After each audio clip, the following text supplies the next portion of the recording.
And a vector is realistically just a line that measures two things. A, it measures the direction of an object that is going, and its length will give you your magnitude. Magnitude is your length. A lot of times that equates to like the velocity, how fast something's going, how far it's going to go, so on and so forth.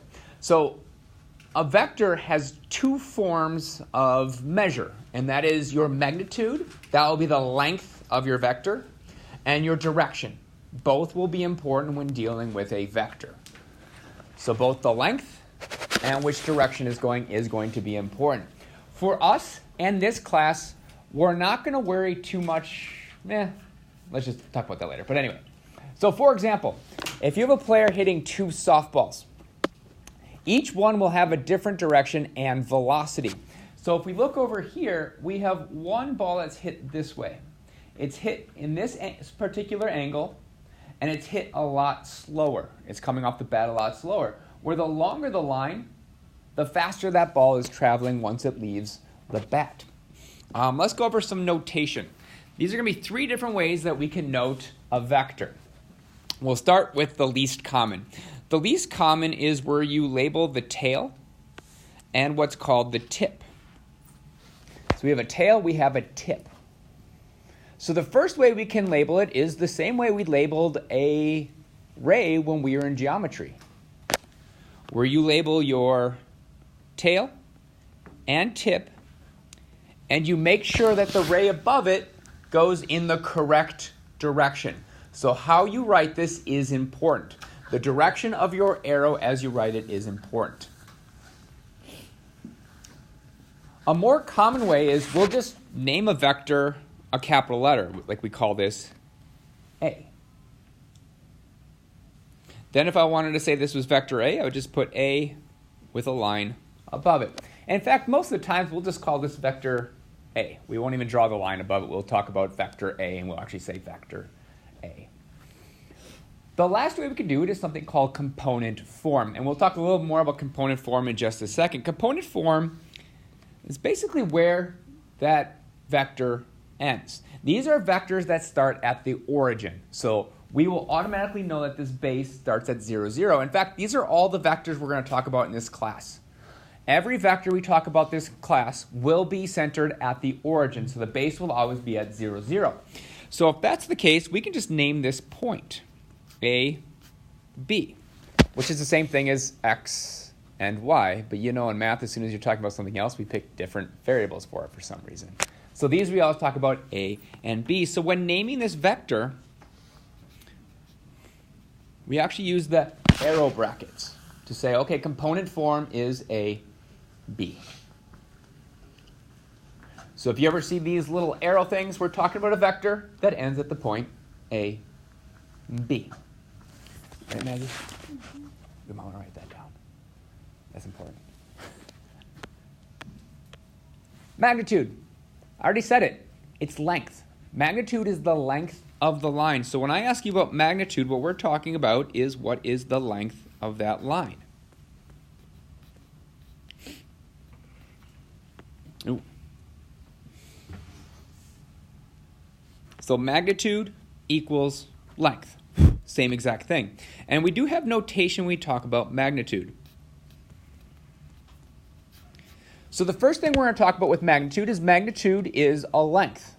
Lengths are always going to be positive. So since they're positive, when we're talking about magnitudes, we're going to use absolute value bars.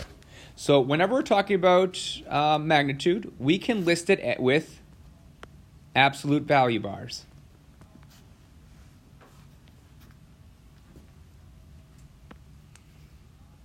Or we can simply use a letter. A lot of times we just use R.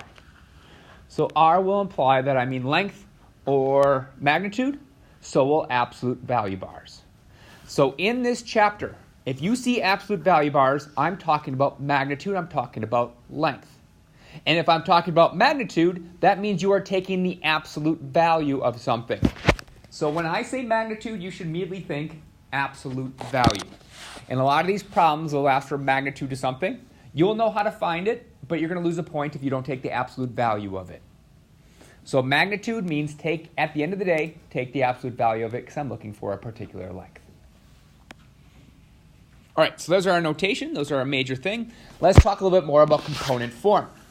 The component form of a vector is a way to denote a vector based upon its horizontal and vertical components. This is achieved the same way we denote the horizontal and vertical components of a point on a graph. So when I graph an x, y point, so if I say my x is 2, my y is 3, you are going right 2, up 3.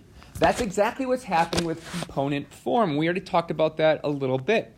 We said, well, our horizontal movement is going to be length A. Our vertical movement is going to be length B, which would give us that point A, comma, B. Well, with component forms, we're going to use a little arrow to say we're denoting not just a point, we're denoting an entire vector. Note, A, B with parentheses denotes a point. These arrow brackets denote I'm talking about a vector. I'm talking about a whole length that ends at that point. That's why we have to use those arrow brackets. Otherwise, I'm just talking about the point. This tells you there's something more. The other thing I want to talk about on this line is our magnitude. So along this line, I'm going to put an R for my magnitude. So once again, an R is a shortcut for our magnitude. I'll just call it mag. Notice that the vector creates a right triangle where the magnitude is the hypotenuse. Oh, hey, welcome. So if I kind of look at that dashed line there, that's also length B. Length B is our height. Well, that is a right triangle, and that's going to be important through this entire section. We're just going to keep using right triangles. So when I'm talking about magnitude, if that is on a right triangle, we could say something like a squared plus b squared equals r squared. We could say a squared plus b squared equals r squared. A squared plus b squared equals hypotenuse squared. Well, if I go one step further and I take the square root of both sides, you're going to come up with the fact that your magnitude is going to equal the square root of a squared plus b squared. So that's your formula for magnitude. I am going to point out that magnitude needs to be positive.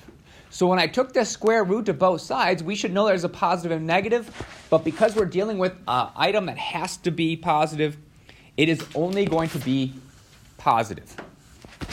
So your magnitude is always going to equal the square root of your horizontal components, squared, added.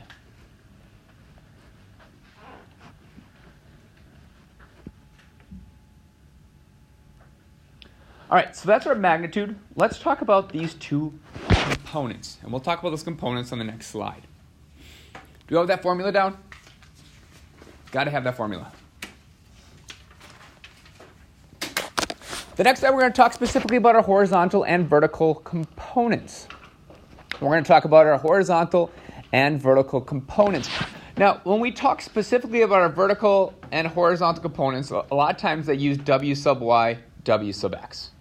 These are just your x, y values. These are your a and b values. So if you get confused with these subscripts, you could just change this to a and b again if you really want to, if you really get confused. Or you could change it to x and y. They're all the exact same thing. They're just your right and up. They all go back to just an x, y. It's your left, right, your up, down. So in this case, I'm going to go ahead and use the w sub x because that's the most common notation, but you can use a and b if you want to. So when you plug these in, you're going to end up with a point w sub x, w sub y. Just like an x, y value, just like an a, comma, b value. Where this w here, I'm going to go ahead and replace that. I'm going to replace that with an r. Just let us know that I'm going to be talking about our magnitude. So I'm going to replace that length with r as my magnitude. Because we need to talk about magnitude, we need to talk about w sub x, and we need to talk about w sub y. Now, just like before, we have a right triangle. Just like before, we have a right triangle. We have a right triangle right here, where we have w sub y. We can move to the other side if we wanted to.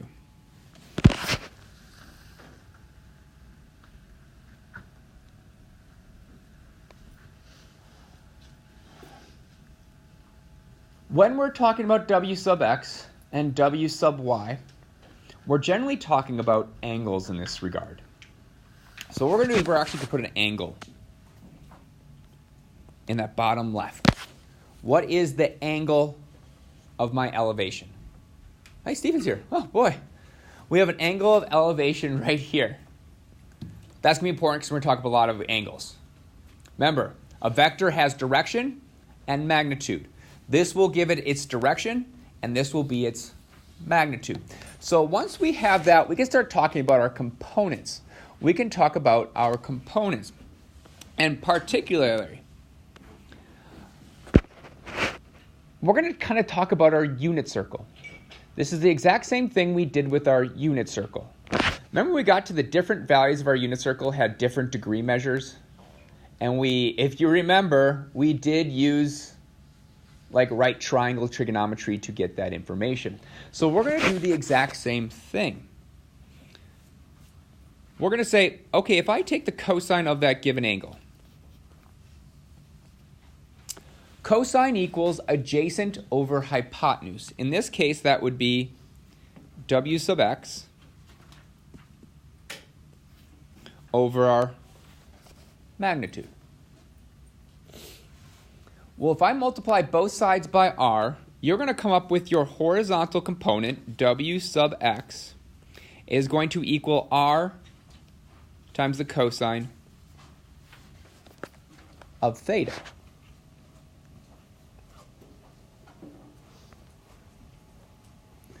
You're going to see this equation get repeated about 3 times in this section.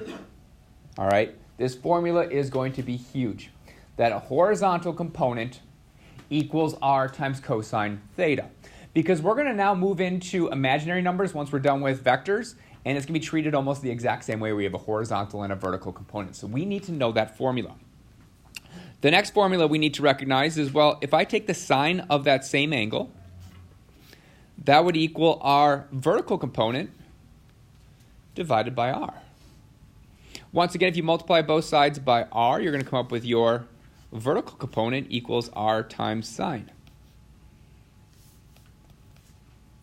theta.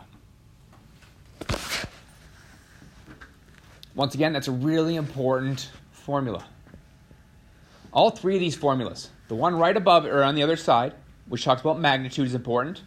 Horizontal component is important, and vertical component is important too. Don't overthink these things. One is length, one is how far left or right it goes, one is how high or how low it goes. That's all they're saying. All right, I think there's some point we're going to write them again. Horizontal component. Horizontal component is our cosine. It is your magnitude times your cosine of theta. Remember, your r is your magnitude.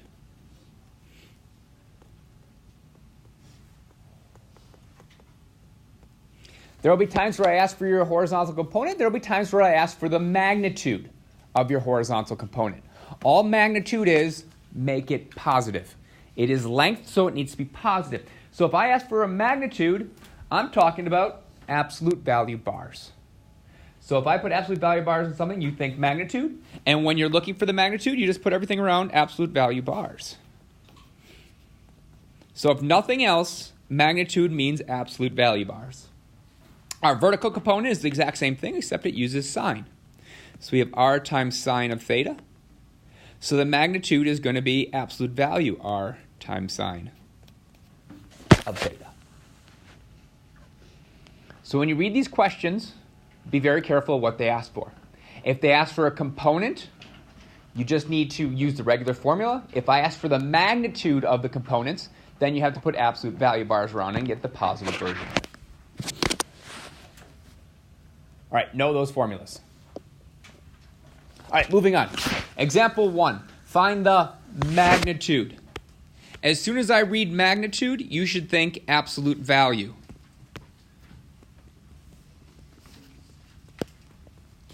They want just positive answers. Magnitude means I just want positive answers. It wants the magnitude of the horizontal and the vertical components. And we are given the magnitude is 8.3 and the directional angle is 121.3 degrees. Now, it doesn't ask us to draw it, but we are going to draw what that means. So what that's talking about is, just like on the unit circle, 121.3 degrees is going to be, oh, that's a terrible arrow on the end. Ugh, that's a little better. 121.3 degrees is in quadrant 2. So this vector would be in quadrant 2 with 121.3 degree.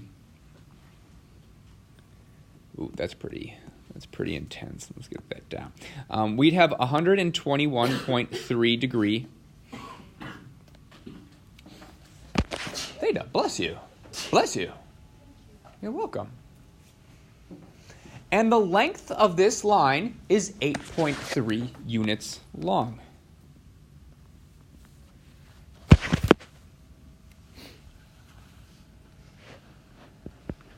Now, we could solve this two ways. So magnitude means it wants the positive value, correct? That's all magnitude means, it wants the positive value. It wants the positive value going this way and the positive value going this way. Well, we could do the reference angle and we'd get nothing but positives out. But we don't have to. We can just take the absolute values of that 121.3 degrees. So if I'm looking for my horizontal component, my W sub x, that is my horizontal component.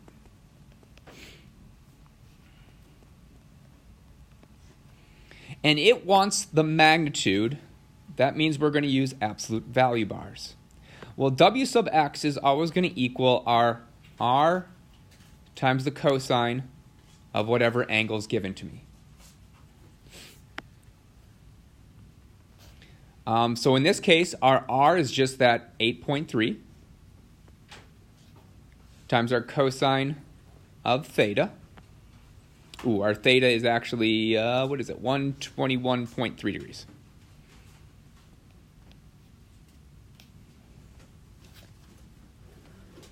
And this would be something we plug in our calculator. So we'll have W sub x, absolute value of W sub x, is going to be about some measure.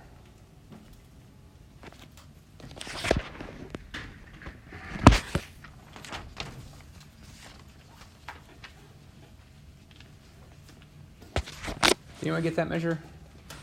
Sabrina? Brendan told me it was like negative 3.1.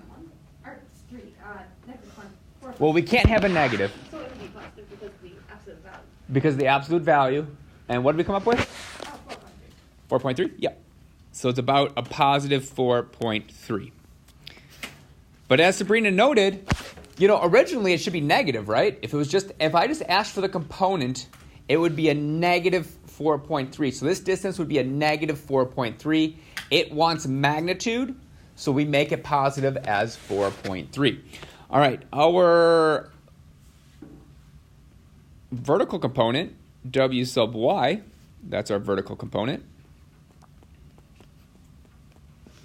And since it wants magnitude, we put absolute value bars around it, is going to equal, same exact formula, 8.3, except we replace cosine with sine. So I guess the biggest mistake people make on these is you confuse your cosines and your sines. Horizontal cosine, vertical sine. Keep those straight. All right, so that's going to give me that our absolute value of our vertical component is going to equal about what? Yeah. 7.1? I don't have mine right in front of me. Can someone second that? Okay. All right, that's it. If I ask for the magnitude of the vertical component and horizontal component, you just got to remember this formula. R cosine theta and R sine theta. All right, plugging along. Plugging along. I think we skipped one. Got it. All right, it says find the magnitude and the direction angle of the vector v equals -2, -5. So -2, -5 means that this is a point -2, -5. Let's start with the magnitude first. The magnitude is going to be the easier one because we actually have a formula for that. So magnitude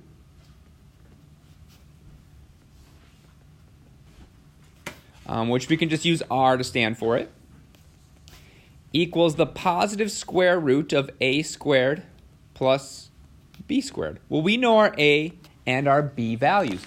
These are these 2 points, a, b, x, y, x, y. So we just plug in those 2 values.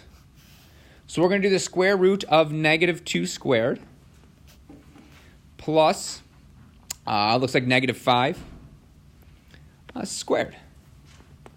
Well, 2 squared is 4. Remember, negative times a negative is a positive. 5 squared is 25. 25 plus 4 is square root of 29. I'm not asking you to simplify that because we can't. All right, don't just round it. Leave it as square root of 29. So that is our magnitude. That one should be our easy one. Our next one is our directional angle. So what they want this entire measure here. That's what we're looking for theta. Here's the thing. We can't directly go to finding theta because we don't have that skill set yet. But what we do have is a skill set for finding angles of a triangle. So our goal in this section is to picture triangles. So as soon as I have a vector, it automatically forms a right triangle. We just have to draw it. So what I'm picturing right now is just like this, where we drop a line to the x-intercept, creating a right triangle. I know the vertical component. The vertical component is -5. And I know the horizontal component is -2.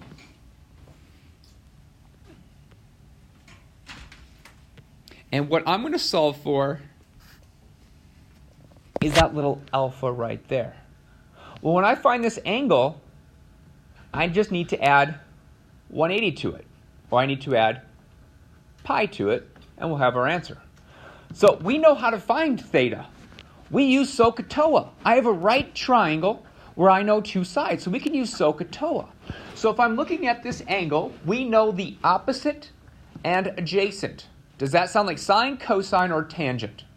If I know opposite and adjacent.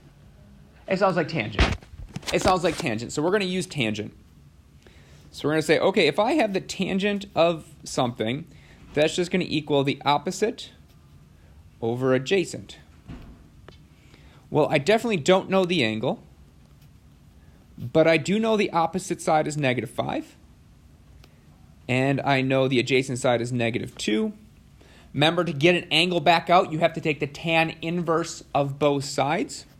So we're going to come up with alpha equals the tan inverse,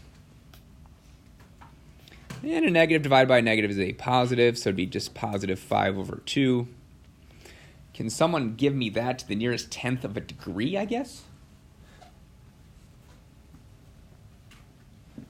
Brian? 68.2 degrees. Can I get a second on that? Yeah. Cool. Is that my answer, though? No, I need to get theta. Remember, to get to theta, we have to worry about that is plus 180 degrees. So whatever we came up for alpha, we need to add that. So our theta is going to equal our alpha plus 180 degrees. In this case, it'd be 68.2 plus that 180 degrees. So we're going to end up with theta is just going to equal 148.2. Whoa. Let's make it 200 just for fun of it. 248.2 degrees.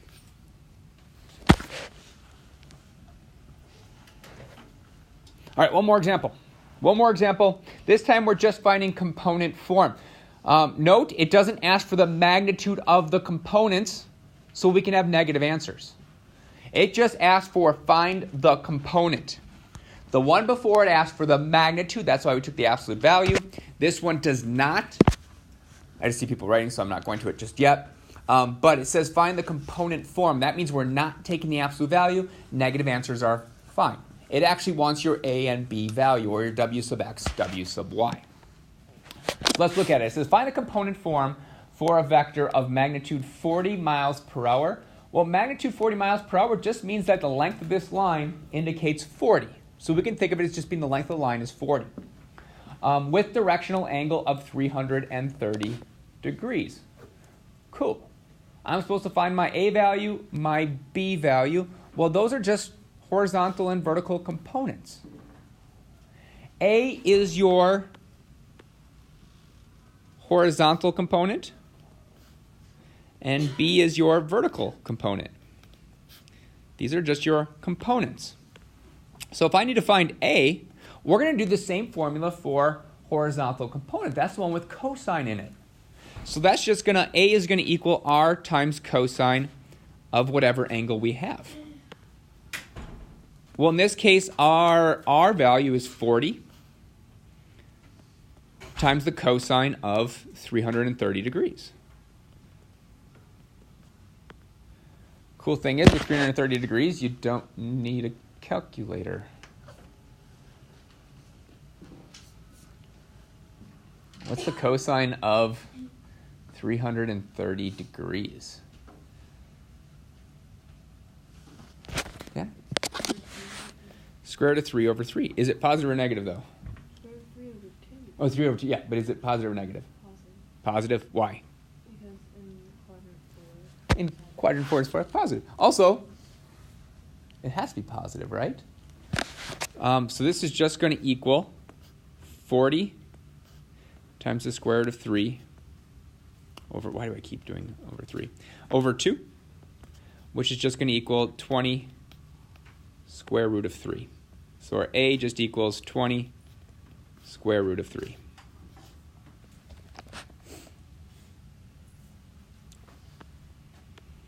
All right, my B value. Well, that's going to be the same thing, except it's got sine in it. So it's going to be 40 times the sine of 330 degrees. Well, if cosine is square root of 3 over 2, then sine is 1/2. But we're going negative, and sine is negative in quadrant 4, so that's going to be a negative 1/2. So we're going to have our B equals 40 times a negative 1/2. So our B value just equals a negative 20.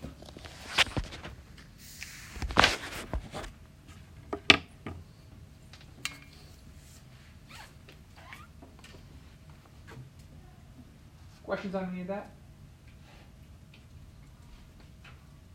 Those are the 3 basic problems in this section. Find your magnitude, find your magnitude of your horizontal and vertical components, find your components. Just keep your formulas straight. All right, the rest is a little more simplistic. It's drawing pictures. So like I said, the length of a line dictates how much force is being applied, how fast something's going. They can even be how much money you're making. You can use vectors in money-making graphs. So as example, on this graph up here, if I have a vector of A and a vector of 2A, it means that that red tugboat is going twice as fast as the other one. Which leads us to different ways to draw vectors. So if I tell you this is A, this is vector A, and then I ask you to draw negative A, well, all you're going to do is you're going to draw the exact same vector, same exact length, try to keep it the exact same kind of direction. You are just going to change which direction the arrow goes. Just like if these tugboats, if these switched arrows, the tugboats would have switched directions and pushing the other direction. 2A means that the line is twice as long. It's still going the same direction as A, it just happens to be twice as long. So 2A is going to be a nice long vector. Negative 1/2 means it's going to switch directions and it's going to be half the size. So it's going to switch directions and be half the size. So we'll go something like maybe that. That seems about half the size.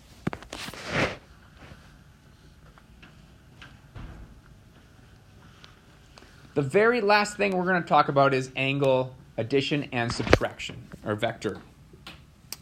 Angle and addition and subtraction. So vector addition. There's one way to do it, and we'll learn another way. This is the, I guess, more tactile representation of what's happening when we're adding vectors.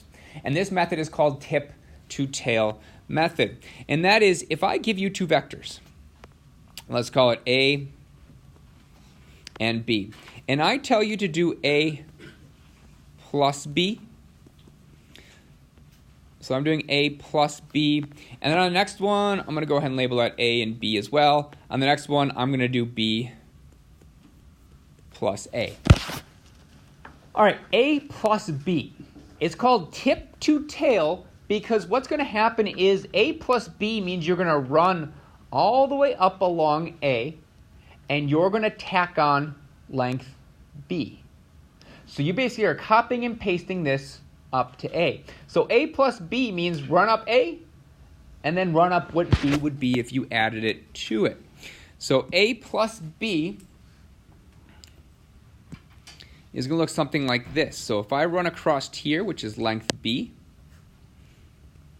and I end at that point, that's going to create our new vector, which would be called A plus B. So you run up A, you run down B, and that point will give you A plus B. Well, B plus A would be the exact same idea.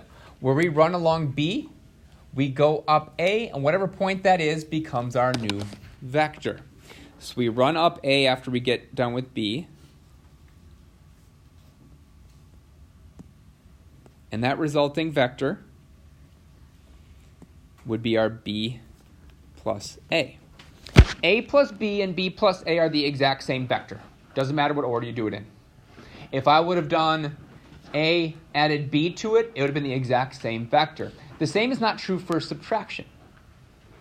Just like normal addition, 2 plus 3 and 3 plus 2 are the exact same thing, but 2 minus 3 and 3 minus 2 are two different answers. Same thing with subtraction. So let's go ahead and call this A and this B. I'm going to do A minus B, and then I'm going to do B minus A. So we're going to start off with A minus B. A minus B says we're going to run up A, and we're going to subtract B. So that means rather than going in our positive direction like B does, we're actually going to go in the negative direction. We're going in the opposite direction B went. So A minus B is going to look like this, where we actually go in the negative B direction, and that's going to create a vector that we would call A minus B. Well, now we're going to do B minus A. Well, B minus A would be run along B and then go in the complete opposite direction of A. So adding A would go this direction, subtracting A would go in that direction. So if I was subtracting A, it would look something like this. That would be my minus A. And that would be B minus A. Note if I do A minus B and B minus A correctly, it actually creates a straight line.